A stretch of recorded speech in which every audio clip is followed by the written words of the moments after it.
Olá, amigos queridos. Hoje eu estou com vocês aí no Irmã Rosa, aqui direto de Cabo Frio. Eu pertenço ao Centro Espírita Amor e Caridade, do 34º CEU do CERJ.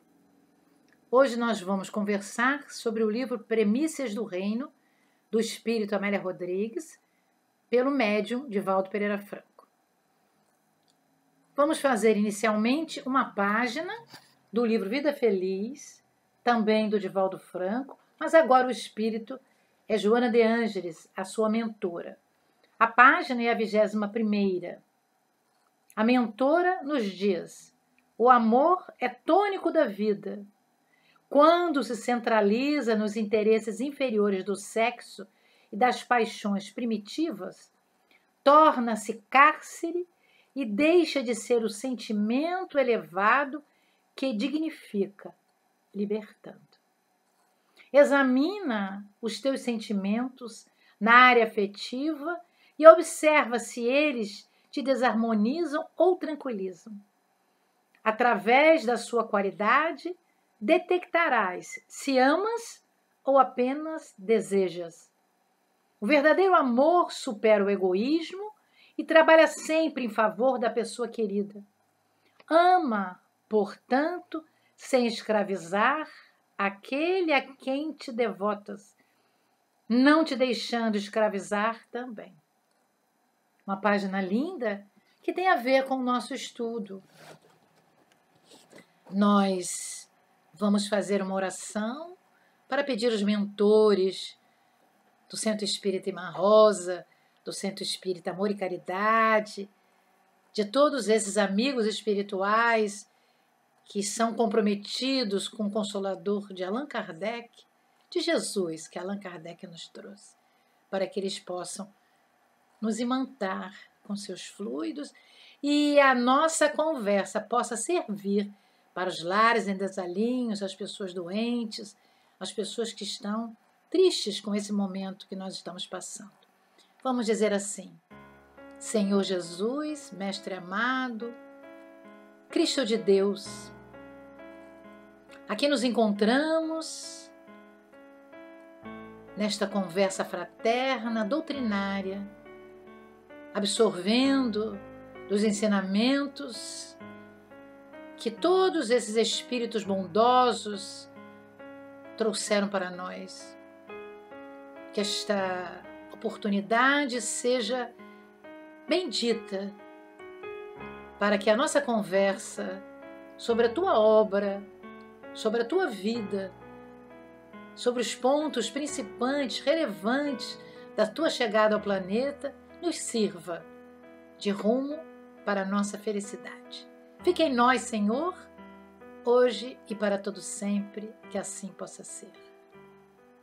Bom, não é, amigos? Falar, pensar em Jesus e agradecer.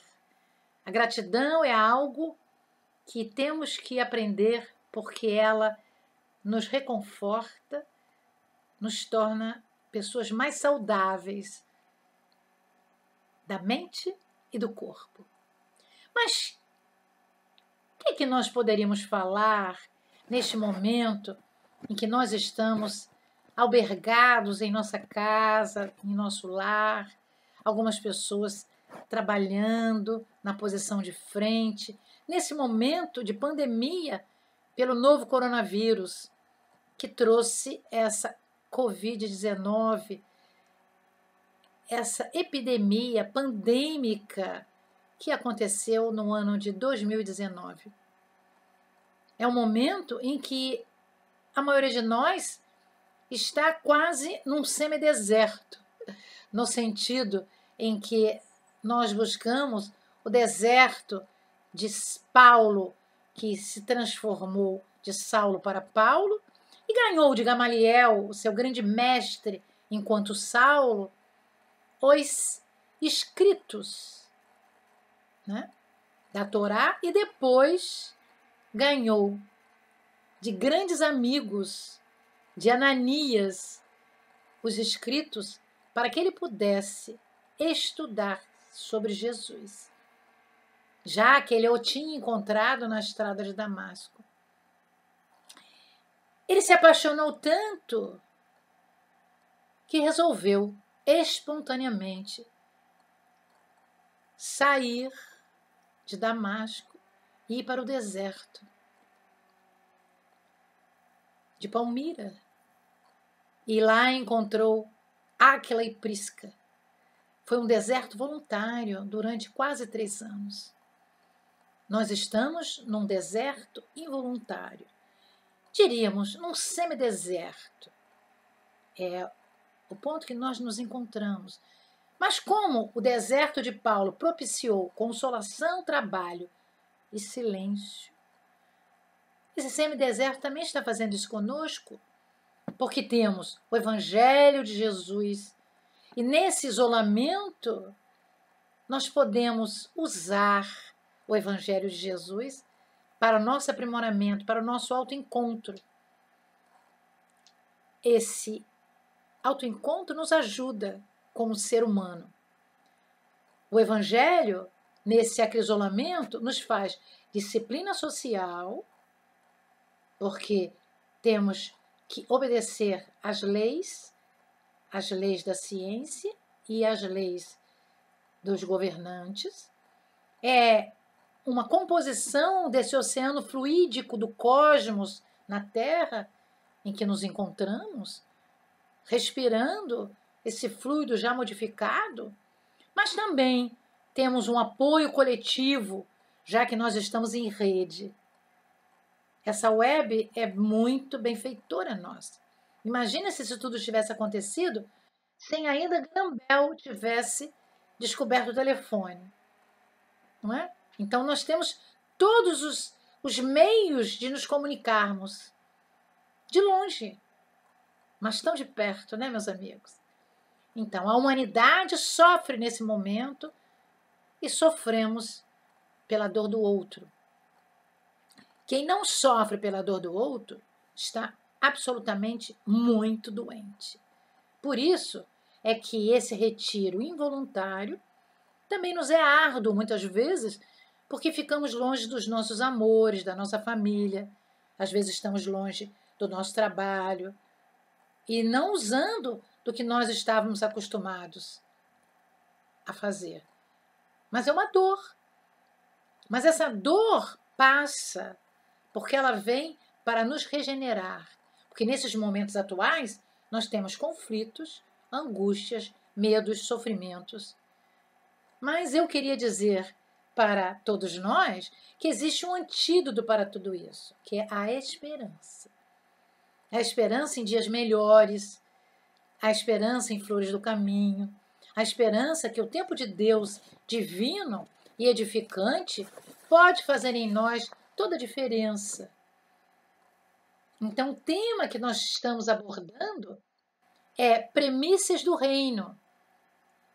Esse tema se fundamenta em prelúdio, em os frutos colhidos que vêm remotamente lá da Judéia, quando em hebraico nós temos Shavu, que é nome de uma festa hebraica, a festa da colheita ou das primícias, ou seja, das boas novas.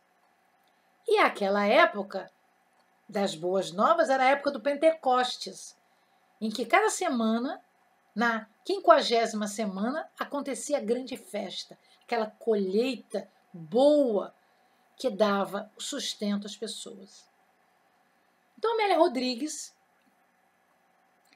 no primeiro livro que ela escreve, dos 12, se chama Premissas do Reino. Ela, Amélia, começou a escrever, ou melhor, a ditar, porque, ao desencarnar, foi para o mundo espiritual, e Joana de Ângeles, espírito, sabedora da pujança daquele espírito, quando encarnada, ou quando encarnado, e depois, quando desencarnado, ofereceu a ela uma proposta de trabalhar para a Mansão do Caminho, que é a obra social do Centro Espírita Caminho da Redenção. A Mansão do Caminho foi fundada em 1952, em agosto. Assim que foi fundada, ela abrigava lares. As crianças até dormiam no início, depois mudou, porque ficou tudo difícil. E o Centro Espírita Caminho da Redenção foi fundado antes, em 7 de setembro de 1947. A mansão e o centro tiveram como fundadores Divaldo Pereira Franco e o tio Nilson. O tio Nilson foi um irmão numa das encarnações passadas do Divaldo Franco. Então eles se amavam muito. Eles foram os irmãos queridos. Assim que, na data de 1965, 66, a Joana de Ângeles chegou para o Divaldo e disse: Divaldo, vou te apresentar ao espírito Amélia Rodrigues, que já trabalha com alguns espíritos, conversando, falando. Então ela vai ditar para você algumas mensagens evangélicas. E no ano de 66, Amélia Rodrigues, com Viana de Carvalho, Manuel Viana de Carvalho, começou a ditar algumas páginas. O tempo passou e se formaram muitas páginas boas, bonitas. Então se resolveu escrever o livro. Eu vou mostrar para vocês a capa do meu livro. Premissas do Reino. Este livro, ele é o primeiro da série de 12. Ele foi lançado em fevereiro de 1967. E existe uma explicação que o Divaldo fala sobre o que eu estou falando, né? Como é que começou, por que começou. E a nossa querida Amélia Rodrigues, no prólogo, ela diz que Lucas, no capítulo 20, versículo 24 e 25, disse: quando quiseram testar Jesus, né? Os fariseus, os saduceus, mostrai-me uma moeda. De quem tem a imagem e a inscrição? Jesus perguntou a eles. E responderam: de César. Disse-lhes então Jesus: dai a César o que é de César e a Deus o que é de Deus. Eles queriam pegar Jesus numa proposta de sábado não trabalhar, de perdoar. Então, nesse prólogo, a Amélia vem nos dizer que efígie de Augusto, e com todo o valor que ela tinha de trocas e de compras, significava o mundo temporal, era uma moeda temporal. Mas que Jesus viera para mostrar o outro reino. Jesus seria o príncipe de um novo reino, onde reinava a paz, justiça e a sabedoria era plena. Então ele não era deste mundo, ele era de um outro mundo. Mas viera a este mundo como governador do planeta, como nós já sabemos, que Emmanuel nos diz isso em A Caminho da Luz, que Jesus governa o planeta.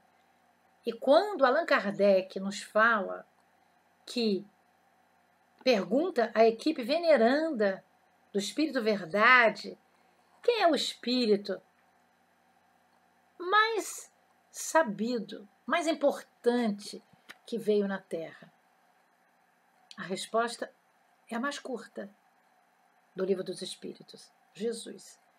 E Emmanuel, no livro A Caminho da Luz, nos diz que ele governa o planeta, né? Então nós vamos encontrar Jesus sendo o antídoto de Mamon, das coisas materiais, das coisas terrenas, Porque Amélia nos diz que a época em que Roma vivia e tinha o seu reinado foi a época que os judeus tiveram maior dificuldade. Porque a luta foi quase sangrenta. Muitas mortes, muitas perseguições.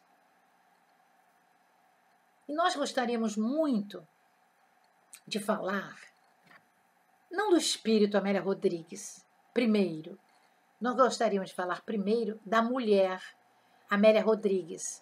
Amélia Augusta do Sacramento Rodrigues. Quem foi essa mulher? Nós também queríamos dizer o seguinte, que nós, quando desencarnamos, ficamos iguais. Nós só mudamos muito tempo depois. Então, quando desencarnamos, somos o que fomos na reencarnação. Para a gente entender que espírito foi esse, que alma foi essa, ao ter a sua reencarnação. Ela nasceu na Bahia, no ano de 1861. 26 de maio, estaria fazendo 169 anos de reencarne, agora na semana que vem. Desencarnou em 1926, em agosto, em Salvador. É uma mulher dedicada à literatura e ao jornalismo. Uma façanha para a sua época, no século XIX e século XX, mas na metade do século XIX. Não é? Aos 17 anos, ela, que estudara sempre num colégio católico, ela entrou para estudar o magistério. E 2 anos depois, com 19 anos, fez concurso, tirou o primeiro lugar. E lá em Santa Amaro, ela foi professora primária. Ela tinha um lema: todos somos educadores. Educamos pelo que fazemos e educamos com o que fazemos. Olha, educamos com o que fazemos e pelo que fazemos. Então, ela se baseava nessa proposta de educação e escreveu aos 22 anos. Àquela época era muito difícil. O seu primeiro livro, Fidenila, foi esse livro que deu expressão na sua literatura. Ela já tinha escrito algumas coisinhas. Mas aos 25 anos, ela fez uma peça teatral, Fausta, que estreou no teatro. Uma obra contundente, dando a sua posição no mundo como mulher, reclamando dos direitos da mulher. Escreve em revistas, com pseudônimos diferentes, porque naquela época a mulher podia muito menos do que pode hoje, meus amigos. A mulher na literatura não tinha vez. A literatura era dos homens, machista. Então ela usou pseudônimos de mulher, pseudônimos de homem. Ela usou de mulher Borboleta, quando ela fazia contos infantis. Usou Zé de Aleluia, usou de Norá e Marfisa. Aos 30 anos, ela sai de Santa Amaro e se muda para Salvador. Faz o concurso público e ganha primeiro lugar e fica dando aula em Salvador. Aí nós vamos ver a expressão dela como literata, como professora. Deu um novo teor à sua vida. Se aposentou depois e exerceu atividades diferentes para sobreviver. A aposentadoria, àquela época, era igual agora, difícil, em especial para a professora primária. E ela também queria ajudar o seu irmão, a família do seu irmão. Ela funda 2 educandários para as crianças. Mas educandários como como lá atrás, o nosso Hipólito Leon Denis Arrivaio, que nasceu e foi para Lyon estudar com João Henrique Pestalozzi, estudou num colégio misto no princípio do século XIX. Amélia Rodrigues fez 2 educandários, quer dizer, fez não, né? Construiu com algumas pessoas educandários de colégio misto, novidade na época no Brasil. Que mulher vanguardista é esta? Aos 60 anos, em 1921, no século passado, século que eu nasci, que a maioria das pessoas que estão me ouvindo nasceram, ela viveu em Niterói. Viva! Seir!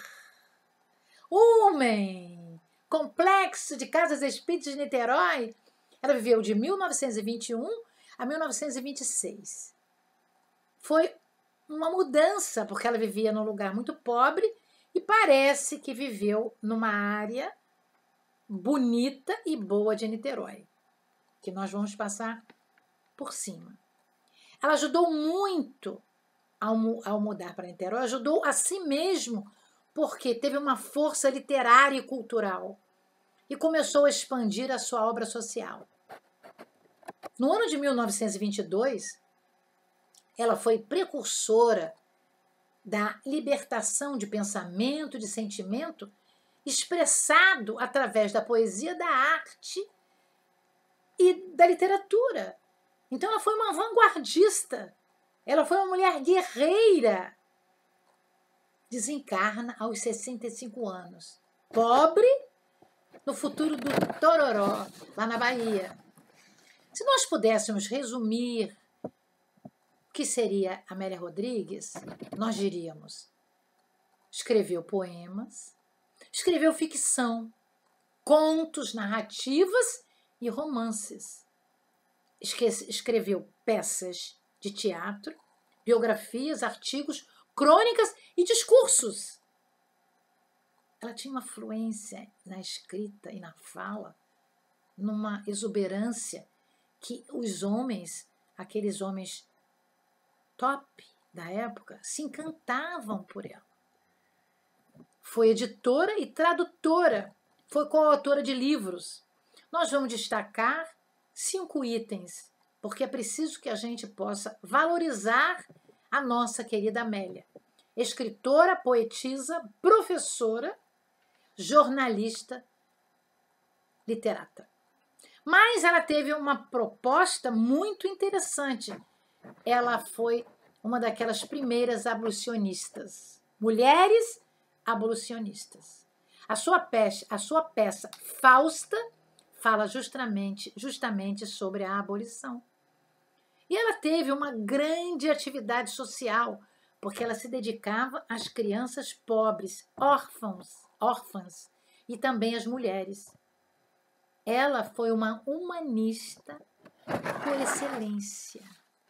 Humanista por excelência. No século XIX. Nos idos de 60, 70. Que coisa linda, né, meus amigos? Ao voltar para a parte espiritual, se dedicou, em especial, a falar sobre Jesus. As obras são 12. Eu vou trazer para vocês uma nova coletânea que a editora Leal lançou. Vou mostrar para vocês. Pérolas da série evangélica Amélia Rodrigues. Esse é o volume 1. E este aqui é o volume 2. Quem fez isso? Henrique Baldovino e Regina Baldovino. Eles organizaram esses 2 livros por letras do alfabeto e trazendo as 12 obras que Amélia ditou para Divaldo. As 12 obras que entram na série evangélica, porque ela tem mais 2 ou 3 que não entraram, que são livros infantis. Então, eu vou ler o ano, o nome da obra e o ano. Premissas do Reino, de 1967. Luz no Mundo, 71. Quando Voltar a Primavera, 1977. É uma coisa linda. É um poema do início ao fim. Há Flores no Caminho, 1982. Pelos Caminhos de Jesus, 1987. Trigo de Deus, 1993. Dias Venturosos, 1997. Até o Fim dos Tempos, 2000. A Mensagem do Amor Imortal, 2008. E o último, Vivendo com Jesus, 2012. Então, nesses 2 volumes, nessa série evangélica Amélia Rodrigues, nós vamos ver páginas que os autores retiraram de nós desses 12 livros. E ao abrir o livro na página, ou a página e buscar o livro, nós ficamos encantados e muitas vezes lemos outras coisas. Mas eu queria também dizer a vocês que a Amélia Rodrigues ela tinha uma peculiaridade ao escrever com o Divaldo. O que ela fazia? Ela dizia assim, a Joana, eu gostaria de ditar um livro. Aí Joana perguntava a ela, quando? Daqui a 1 mês, daqui a 15 dias. Joana ia para o Divaldo dizer, Divaldo, Amélia, a benfeitora Amélia Rodrigues, ela não tinha essa intimidade que a gente tem, né? Eles são mais educados, né? Eles são mais éticos. Divaldo, a benfeitora Amélia Rodrigues quer ditar para você um livro. Então, Divaldo me disse pessoalmente, na casa da Ana Spranger Luiz, no Rio de Janeiro, quando eu era uma das diretoras da Rádio Rio de Janeiro, por 2 mandatos. Eu tinha alguns programas e Divaldo me deu várias entrevistas. Então, eu gravava a rádio, ia na casa da Ana Spranger, gravava em MD e depois levava para a rádio e passava na rádio. Então, um desses livros, Até o Final dos Tempos, ele me confidenciou, até essa época eu não sabia. Eu perguntei a ele, Divaldo, como é que você escreve os livros da Amélia Rodrigues? Ele disse, a Amélia avisa, Joana me avisa, e no dia certo eu vou para o interior da Bahia, num local onde tem um lago muito lindo. É um sertão. Amélia diz que este lago lembra ela. Não tem poluição, não tem muitas pessoas. Lembra ela o lago de Genezaré ou Tiberíades. E nós ficamos lá alguns dias. Ela me desdobra, eu me desdobro, a Joana nos ajuda e eu vejo as cenas no mundo espiritual e posso escrever exatamente o que ela me dita. Meus amigos, que coisa primorosa você poder desdobrar e ter acesso às belezas, também aos sofrimentos que Jesus passou, que os judeus passaram, também que os romanos passaram. Então, esse é o espírito Amélia Rodrigues, que nesse livro, Primícias do Reino, vou outra vez mostrar, meus amigos. É o primeiro livro da série. Ela, em 20 capítulos, ela escreve as boas novas, o precursor, Nicodemos, o mancebo rico, A mulher da Samaria, o Tabor e a planície é uma coisa belíssima. O obsidiado Gerazeno, a mulher hemorroísa, Zaqueu, a família de Betânia, a rede viva de Magdala, ide e conquistai a terra, Simão Pedro, pedra e pastor e Jesus. E tem o pós-fácil. Meus amigos, no pós-fácil, Amélia nos diz assim: o Evangelho, a nova ou a boa nova, é a mais expressiva história de uma vida através de outras vidas, iluminando a vida de todos os homens. É a história de um homem que se levanta na história e faz-se maior do que a história, dividindo-a com o seu nascimento, de modo a constituir-se o marco rutilante dos fastos do pensamento universal. E ela vem e diz assim: a discussão que aconteceu em vários concílios mostrou a história do Filho do Homem, que é uma só, em Mateus, Marcos e Lucas, mostrando a história da Palestina. Mas ela vai e fala de João, o discípulo amado, místico por excelência, escreveu para os cristãos. Então ela vem orientando cada discípulo, cada apóstolo, o que escreveu. E ele vai dizer: escritos inicialmente na língua falada por Jesus, o arameu. Então, Lucas foi o único que já estava traduzido para o grego. O Levi Mateus foi o primeiro a escrever. Lucas não conheceu Jesus, porque Lucas era grego. Lucas conheceu bastante Jesus através de Maria e através de Paulo.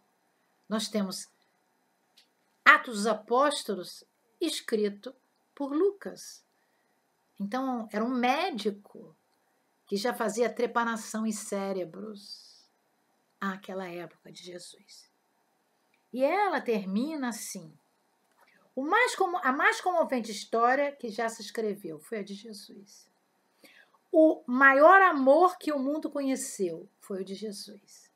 O exemplo mais fecundo que jamais existiu. A vida de Jesus é o permanente apelo à mansidão, à dignidade, ao amor, à verdade. Amá-lo é começar a vivê-lo. Isso é tão lindo. Por quê? Nós sempre dizemos: se cristianize. Coloque o Cristo dentro de si. Como nós vamos colocar alguma coisa que não conhecemos? Então, primeiro temos de estudar sobre Jesus. E à medida que nós vamos estudando, nós vamos nos encantando. Não existe na literatura mundial, até hoje, livros que falem de Jesus como os da Amélia Rodrigues. E ela finaliza: a vida que comporta a história da nossa vida, eis a vida de Jesus. Vou repetir, meus amigos. A vida que comporta a história da nossa vida, eis a vida de Jesus. E ela finaliza: a perene alegria, a boa mensagem de júbilo, eis o Evangelho. Eis o Evangelho. Quando nós,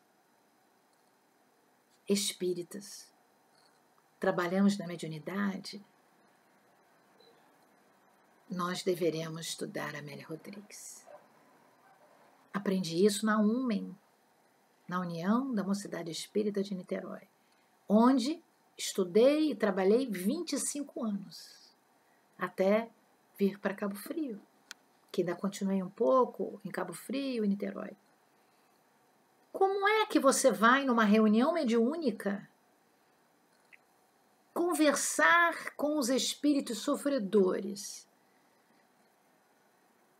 Você tem que conversar falando do maior exemplo que teve, que foi Jesus. Então, quando nós lemos e estudamos Amélia Rodrigues, nós conseguimos visualizar as passagens, a calma do Lago de Genezaré ou Tiberíades, falas, vibrações que inundam a sala no diálogo fraterno com esses espíritos que sofrem por ignorância. A maioria não sabe que está no plano espiritual, ainda se acredita encarnado. A grande parte deles ainda tem contendas. E uma pequena parte obsedia, porque foi obsidiado, foi maltratado. Os benfeitores nos acodem. Os espíritos de escola estão junto de nós nas reuniões mediúnicas. Mas é preciso que o médium de incorporação, aspas, psicofônico ou psicográfico, ele possa estudar o Evangelho. Para que quando ele sinta o acoplamento com o espírito sofredor, em que ele possa propiciar o choque anímico, que é quando a sua alma inunda de fluidos bons, o perispírito daquele espírito é um choque, porque o espírito chega com raiva, com ódio, com dor, com sofrimento, porque é como se ele estivesse encarnado, ele sente dor. A mente que aprendeu que a dor é eterna.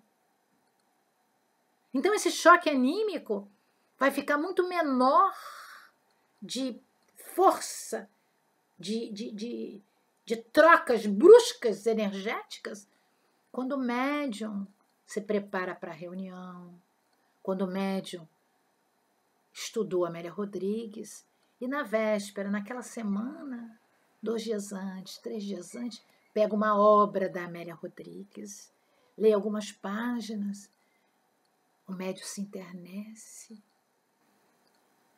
e na hora da comunicação, a sua casa mental está fortalecida pela vivência com Jesus. O dialogador, por sua vez, estudou, leu, faz a mesma coisa que o médium de incorporação, psicofônico, psicográfico, também estuda, para que durante aquela 1h30, 2 horas de reunião, o mundo espiritual receba as flores do Evangelho, trazida por nós, encarnados, porque somos muito próximos a esses espíritos. Por isso que eles querem vir, precisam vir, porque a nossa vibração é parecida com a deles. E eles nos atendem quando nós estamos preparados. Muito bem. Nós queremos agradecer muito esses momentos de paz, de regozijo através do Evangelho com todos vocês. Vamos então fazer a nossa prece final, elevando os nossos pensamentos ao alto, para que a falange de Jesus de Nazaré, que atua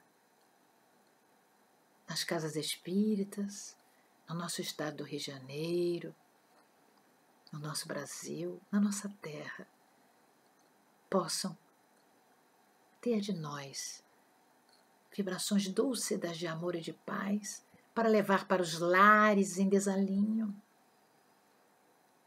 para levar para os prostíbulos, para a Cracolândia, agora também para os hospitais,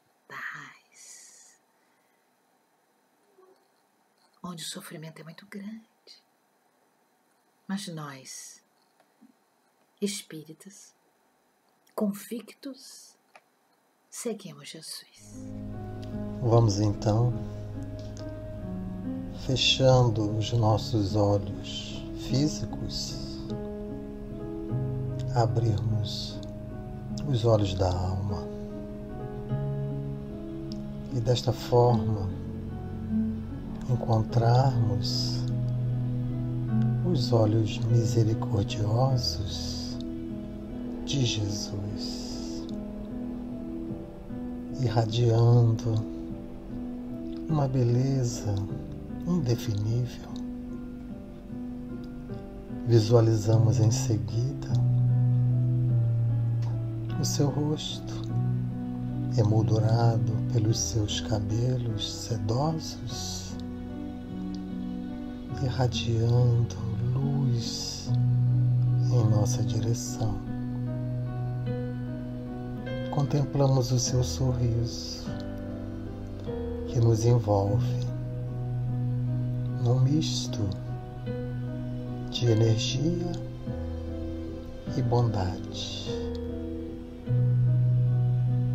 Visualizamos Jesus nas nossas telas mentais.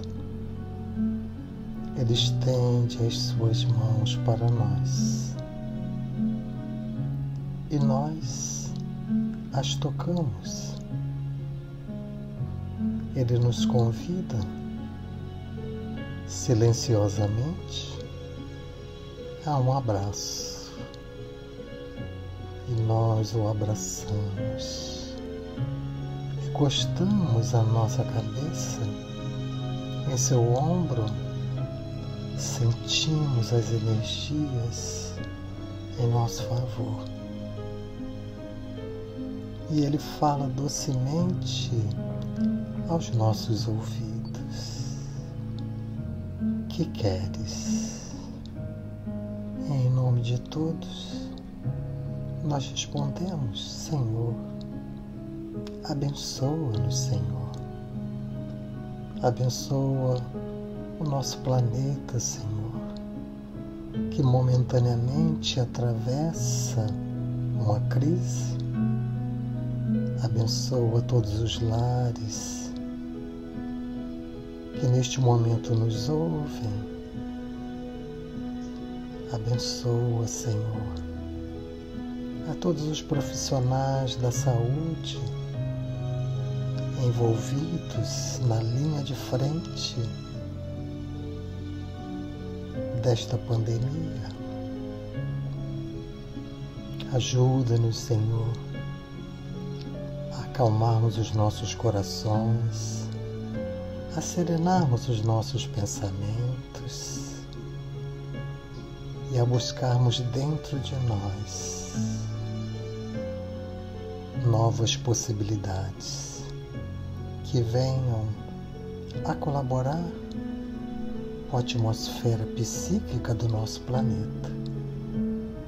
Ajuda-nos, Senhor, a seguirmos a sua lição de oração e vigilância.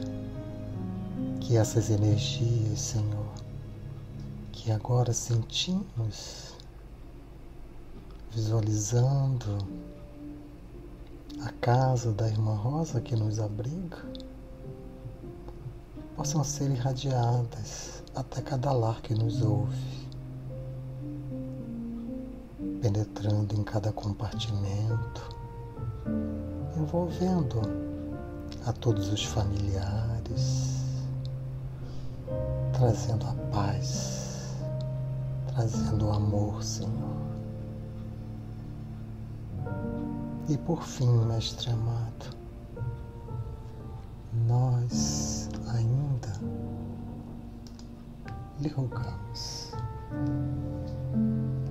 abençoai-nos, Pai amado, protegei-nos eternamente, iluminai nosso caminho, clareai a nossa mente, tornai-nos dóceis, Senhor, tira-nos toda vaidade, Fazei-nos simples, irmãos, fortes em fé e verdade.